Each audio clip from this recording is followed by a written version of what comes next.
Ja, Tómas, spjalla við hérna, heyrist lítið í húsinu annað heldur en í stuðningsmönnum Stjörnunnar. Hvernig tilfinningin að byttast þið hennan? Bara frekar vond sko, við spilum bara hræðilega vörn í 35 mínútur, þá vinnur ekki körfuboltaleikir. Við nefndið, eins og segir, við fáum okkur 98 stig í 3 leiklutum. Ég get nú rétt ímynda mér að Borsi haldi einhverja tölu yfir ykkur eftir svona varnarframmistöðu.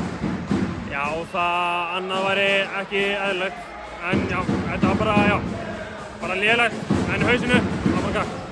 En við sjáum eitthvað jákvætt hjá í liðinu, ég meina, það var hörku orkar í ykkur hérna síðustu 10 mínútur leiksins, en kannski aðeins og seint og aðeins og lítið. Já, það er bara eitthvað, við spilum ágætlega sóknarlega, en við bara leið og klúðum skoti, þá mistum við á í það sem þeir eru góðir í að fara í hraðahlaup. Og við vorum bara ekki nógu klókir að stoppa hraðahlaupin, taka villur réttum tímum, svo voru þú veist, ódýrir dómar og allt það, en þetta var bara léleg varnarleikur almennt. Ég er liðið svona inn í úrslitakeppnismyndinni eins og staðan er ákveðið núna. Já. Þið hafa nú verið að ná í úrslit, þráttur að hafa kannski ekki alveg gengið í kvöld. Þið hljótið að horfa aðeins upp töfluna svona með hvernig gengið hefur verið þarna.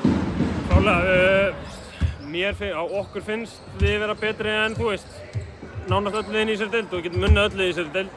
Þú veist, allavega sást í dag að við gátum, þó við fengum 180 stig á okkur og 98 stig í 3 leiklutum, gátum við samt gert þetta leik.